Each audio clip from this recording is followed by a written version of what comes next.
नमस्कार, आप देख रहे हैं कैपिटल टीवी बिहार। मेरा नाम है सृष्टि मैथानी और अब वक्त हो चला है आज की दिन भर की बड़ी खबरों का।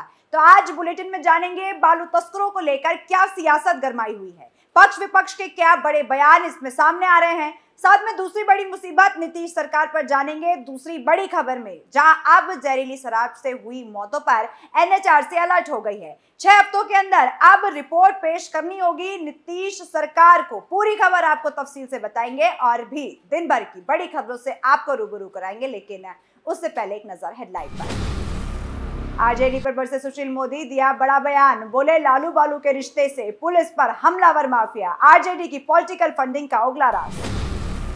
शराबबंदी बन सकती है सीएम नीतीश के लिए परेशानी का सबब, मोतिहारी में जहरीली शराब कांड पर एनएचआरसी ने लिया संज्ञान, बिहार सरकार और डीजीपी को नोटिस, 6 सप्ताह में मांगी report. JDU MLC Neeraj Kumar की बड़ी मुश्किलें, एक्शन में तैयार है बीजेपी, खनन मामले पर आड़े हाथों जेडीयू, बरसे जीवन कुमार। नीतीश सरकार का बड़ा एक्शन, बिहार में 19 डीजीपी का ट्रांसफर, 4 आईपीएस को अतिरिक्त प्रभार, कई जिलों में एसडीपीओ के भी तबादले। तेज प्रताप को धमकी देने वाले की शिनाख्त, रिश्तेदार निकला आरोपी, पुलिस ने किया गिरफ्तार, उंगली धमकी की वजह।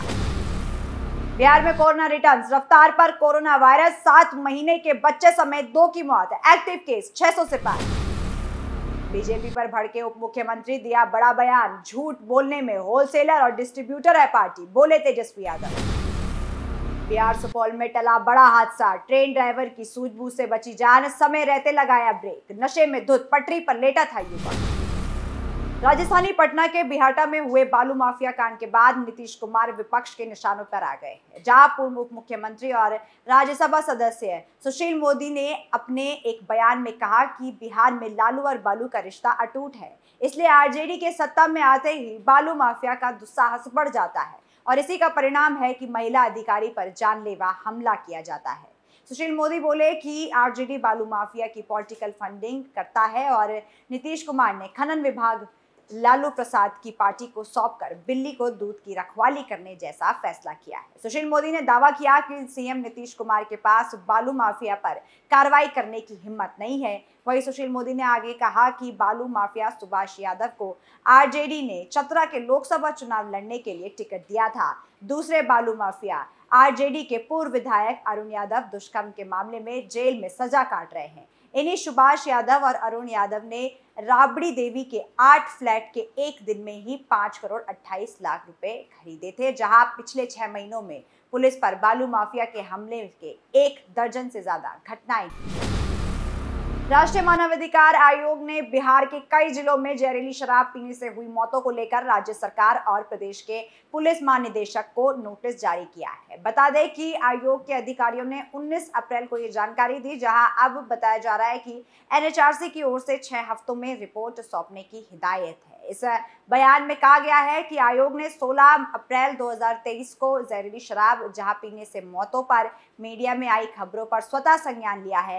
हालांकि विभिन्न अस्पतालों में मरीजों की मौत होने से रिपोर्ट अब तक जो आ रही है, जहां आयोग ने कथित जहरीली शराब पर गंभीर चिंता दिखाई है, वहीं राज्य के मुख्य सचिव और पुलिस महानिदेशक को नोटिस जारी किया है। बता दें कि मोतिहारी में जहरीली शराब पीने से लगातार मौतों की संख्या बढ़ती जा रही है, जहां मौजूदा वक्त में मरने वालों का आंकड़ा 31 हो गया है। वहीं बयान में कहा गया है कि पिछले साल दिसंबर में भी बिहार में जहरीली शराब पीने से कई लोगों की मौतें हुई, जिसके बाद आयोग ने मीडिया में आई खबरों का स्वतः संज्ञान लिया है। वह मामला भी आयोग के विचारार्थ है। वहीं मानवाधिकार आयोग ने अपनी रिपोर्ट में कहा कि ऐसा लग रहा है कि राज्य सरकार बिहार में शराबबंदी लागू करने के बाद अवैध शराब की बिक्री खपत पर प्रतिबंध लगाने की अपनी नीति के क्रियान्वयन पर ध्यान नहीं दे रही है। तो वहीं राजधानी पटना के बिहाटा में कुछ दिन पहले बालू माफियाओं ने माइनिंग इंस्पेक्टर के साथ हाथापाई करी थी। इसी को लेकर जेडीयू ने बीजेपी के एमएलसी जीवन कुमार पर इस मामले को लेकर गंभीर आरोप लगाए थे और अब इसी मुद्दे को लेकर एमएलसी जीवन कुमार ने पलटवार किया है, जहां जीवन कुमार ने उनसे कहा कि जेडीयू के लोग हार की हताशा मिटाने के लिए अनर्गल प्रलाप कर रहे हैं। इस कवायद में उन पर आरोप लगाए जा रहे हैं। इसके साथ ही जेडीयू प्रवक्ता नीरज कुमार और मंजीत सिंह से माफी मांगने की बात भी जीवन कुमार ने कही है, क्योंकि कहा जा रहा है कि अगर वो माफी नहीं मांगते तो मानहानि का मुकदमा उनको झेलना पड़ सकता है। ऐसे में जीवन कुमार ने कहा कि सरकार में बैठे लोग खनन माफिया हैं और खनन माफिया के संरक्षणकर्ता और साझेदार भी हैं। ऐसे में जीवन कुमार ने कहा कि बेहटा की घटना के जिम्मेदार सिर्फ नीतीश कुमार और उनकी सरकार में बैठे लोग हैं। इसके अलावा बीजेपी एमएलसी जीवन कुमार ने कहा कि एमएलसी चुनाव में जेडीयू की हार हुई है और बीजेपी की रिकॉर्ड तोड़ जीत हुई है, जो बात जेडीयू हजम नहीं कर पा रही है। बेहटा में हुए बालू कांड की निंदा जीवन कुमार ने करी और कहा कि ये नीतीश सरकार की विफलता है। जीवन कुमार ने आगे कहा कि वे बालू कांड की निंदा करते हैं और ये सरकार के लिए बहुत गलत सूचना है।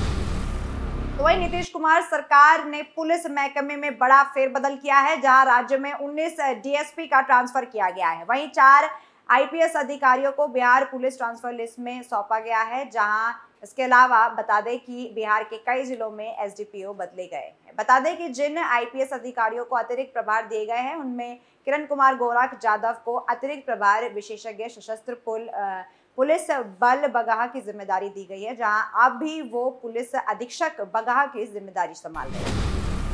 तो वहीं बिहार के औरंगाबाद से एक बड़ी खबर सामने आ रही है, जहां लालू के बेटे तेज प्रताप यादव को धमकी देने वाला व्यक्ति गिरफ्तार कर लिया गया है। आपको बता दें कि लालू राबड़ी यानी लारा हीरो शोरूम में हुए विवाद के बाद तेज प्रताप को फोन पर धमकी दी गई थी, जिसके बाद पुलिस ने मामला दर्ज कर जांच शुरू कर दी थी। ऐसे में गिरफ्तार व्यक्ति आरजेडी विधायक का साला सुनील बताया जा रहा है।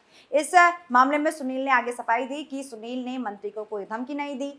सुनील ने कहा कि उसने फोन पर सिर्फ ये आग्रह किया था कि लारा एजेंसी ने जो उसके ऊपर प्राथमिकी दर्ज कराई है, उस पर जो केस लगाया है उसे प्लीज हटवा दे, क्योंकि उसने कहा कि उसे फंसाया जा रहा है। इसके आगे सुनील ने बताया कि जब सुनील को ये जानकारी मिली कि सुनील पर तेज प्रताप यादव को धमकी देने का और लारा हीरो एजेंसी पर पथराव करने का आरोप लगा है, उसके बाद सुनील लारा के कर्मचारी के घर अपने परिजनों के साथ गए और माफी भी मांगी। इसके बाद भी उन्होंने तेज प्रताप को फोन कर माफी मांगी। बिहार में कोरोना वायरस के केसों की संख्या लगातार बढ़ती जा रही है। बीते कई दिनों में हर दिन 100 से ज्यादा नए केस सामने आ रहे हैं और अब इसके चलते 7 महीने के बच्चे समेत 2 लोगों की मौत भी हो गई है। वहीं इसके पहले इस साल की बात करें तो गया में भी एक मौत हुई। ऐसे में देखा गया है कि बिहार के अंदर इस साल में कोरोना से 3 मौतें पहले ही हो चुकी है, जहां अभी प्रदेश में कुल 138 नए केस मिले हैं। बता दें कि बुधवार को बिहार में कोरोना वायरस से 2 मौतें हुई, जहां पटना के एम्स में एक 7 महीने के बच्चे को भर्ती कराया गया था। वहीं मंगलवार को उसे प्राइवेट अस्पताल से गंभीर हालत में शिफ्ट किया गया, जहां बुधवार को उसकी मौत हो गई। इसके अलावा उसी दिन एमएनसीएच में एक बुजुर्ग की कोरोना वायरस से भी मौत हुई। Deputy CM Tejashwi Yadav RJD के प्रदेश कार्यालय पहुंचे, जहां मीडिया से बातचीत के दौरान तेजस्वी यादव ने बीजेपी पर जमकर हमला बोला। बता दें कि शराब कांड में मुआवजे को लेकर बीजेपी पर आरोप लगाते हैं तेजस्वी यादव, जहां उन्होंने आगे कहा कि बीजेपी बहुत बड़ी झूठी पार्टी है। तेजस्वी यादव का कहना है कि बीजेपी कोई भी बात करती है तो झूठ ही बोलती है, बीजेपी झूठ बोलने की फैक्ट्री है। तेजस्वी यादव यही नहीं रुके और उन्होंने आगे कहा कि बीजेपी झूठ बोलने की मैन्युफैक्चरर भी है, बीजेपी झूठ बोलने की होलसेलर और डिस्ट्रीब्यूटर भी है। बता दें कि तेजस्वी यादव ने कहा कि पार्टी की विचारधारा को बढ़ाने के लिए प्रशिक्षण शिविर चलाया जा रहा है, जहां विचारधारा को कैसे और बढ़ाया जाए इसको लेकर प्रशिक्षण दिया जा रहा है। इसके अलावा तेजस्वी यादव ने मीडिया कर्मियों से बातचीत करते हुए आश्वासन दिया कि जितने भी मृतक हैं उनके परिवार को मुख्यमंत्री राहत कोष से 4 लाख रुपए का मुआवजा दिया जाएगा। तो वहीं जिले में समय रहते सही कदम उठाने से एक बड़ा हादसा टल गया है, जहां नशे में बेसुध एक आदमी की वक्त रहते ब्रेक लगाने से जान बचा ली गई। बता दें कि बिहार में एक नशे में धुत व्यक्ति रेलवे ट्रैक पर बेसुध लेटा हुआ था, जहां पर एक के बाद एक युवक ने हल्ला करा और फिर ट्रेन के ड्राइवर ने इमरजेंसी ब्रेक लगाकर नशेड़ी की जान बचाई। बताया जा रहा है कि सुपौल के सरायगढ़ के लिए ट्रेन खुली थी और इस दौरान सुपौल सदर के मुसहारी ढाला के पास ये घटना। इस बुलेटिन में फिलहाल इतना ही। मैं लौटूंगी बाकी खबरों के साथ। देखते रहिए कैपिटल टीवी बिहार। नमस्कार।